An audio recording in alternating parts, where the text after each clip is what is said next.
মামা আমি তোমার অনেক ভালোবাসি মামা, আমার কলিজাটাই তুমি বিরাজ করো মামা। আমি ওইটা আমার মামারে বলার সময় পাই নাই, ওইটার কষ্টটাই আমার বুকের ভিতরে চাপা কিন্তু পাথরের মতো হয়ে রয়েছে। আমি শ্বাস করতে পারি না, আমার শ্বাস করতে কষ্ট, আমার খাওয়া নাই, কিছু নাই, শুধু একটাই কষ্ট, আমার লাস্ট বার আমার মামার একটা জড়াই ধরতে পারি নাই, বলতে পারি নাই মামা আমি তোমার অনেক ভালোবাসি। ও আমার মামা ছিল না, আমার ছেলে ছিল। আমার নানি মারা যাওয়ার পর আমার নানি আমার মামার আমার হাতে দিছে, কারণ আমি বড় ভাগ্নি তার, আমি মা ছিলাম তার, আমার ছেলে ছিল, আমার মামা ছিল না। ও আমি ভাবি কি জানেন যে আমার মামা এনে আছে, হঠাৎ করে আয়সা বলবে আমি আয়সা করছি, আমার মনে হয় না আমার মামা নাই, আমার ছেলে নাই, এটা আমার মনে হয় না। আপনারা অতি দ্রুত আমি আইনমন্ত্রীর কাছে বিনীত হাত জোড় করতেছি, আপনারা ডেটের বিচারটা শেষ করেন, প্রত্যেকটা আসামি যেন আইনের আওতায় এসে তাদেরকে যেন ফাঁসি দেওয়া হয়, কোনো আসামি যেন বাইরে বেরোইতে না পারে। মারে মানে 3টা স্টেপে মারে, প্রথম মারে, তারপরে পাথর দিয়েছে, মারগুলো মারে, ওইগুলো দেখার মতো না। প্রত্যেকটা বাঙালি কিন্তু এটার জন্য চোখের পানি ঝরছে। একটু আপনাদের কাছে আমার বিনীত অনুরোধ, আমার মামার সঠিক বিচারটা একটু আপনারা পাইয়ে দেন। এটা হচ্ছে যে আমার মামার যে দোকানটা সোহানা মেটাল নামে দোকানটা ওরা অর্ধেকটা লিখে দিতে বলছিল, যে অর্ধেকটা আমাদের থাকবে, মানে যেটা প্রফিট আসবে সেটা অর্ধেক ওদের, আর যদি সেটা না মানো তাহলে প্রত্যেক মাসে 2 লক্ষ টাকা চাঁদা দিতে হবে।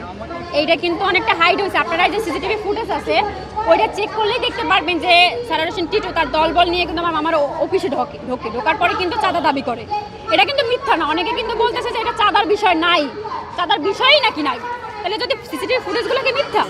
ওটা তো মিথ্যা না, তাহলে ওটা চেক করেন, দেখেন যে সারার হোসেন টিটু তার দলবল নিয়ে আমার মামার অফিসে ঢুকে চাঁদা দাবি করে গেল এটা।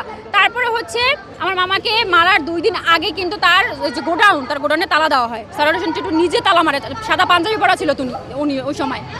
তো আমার মামা বলতেছে যে আমার গোডাউন, আমার দোকান, আমি আমার তালা অন্য কেউ মারবে কেন? তখন সে কি করে, তালাটা খুলতে চায়। এইটাই হচ্ছে আমার মামার কাল। এবং আমার মামা কিন্তু দোকানটা খুলে ওই যে বসছে, কালো শার্ট পরা ছিল, মাথায় চুল ছোট ছোট, যখন বসছে তখন কিন্তু আমার মামাকে উত্তেজিত করা হয়। সিসিটিভি ফুটেজটা আপনারা দেখছেন, উত্তেজিত করা হয়, এবং উত্তেজিত করে যখন সারার হোসেন টিটু কিন্তু এরকম আঙুল দিয়ে বলে তোরে নামা, সারার হোসেন টিটু যে 2 নম্বর আসামি যার কথা আমি বলতেছি, উনি নামানোর পরেই কিন্তু আমার মামাকে সবাই ঘিরে মারা শুরু করার পরে এমনভাবে প্রত্যেকটা আসামি যেন আইনের আওতাধীন হয়, কোনো আসামি যেন বাইরে না থাকে। আমরা কিন্তু বাইরে নামতে পারি না, কিন্তু আসামি বুক খুলে বাইরে হাঁটতেছে। এটা কোন বাংলাদেশে বাস করতেছি আমরা? কোন বাংলাদেশে যে আসামি বাইরে থাকে আর বাদীপক্ষ ভয়ে ঘরে বসে থাকে? আমরা কি বাংলাদেশে বাস করতেছি?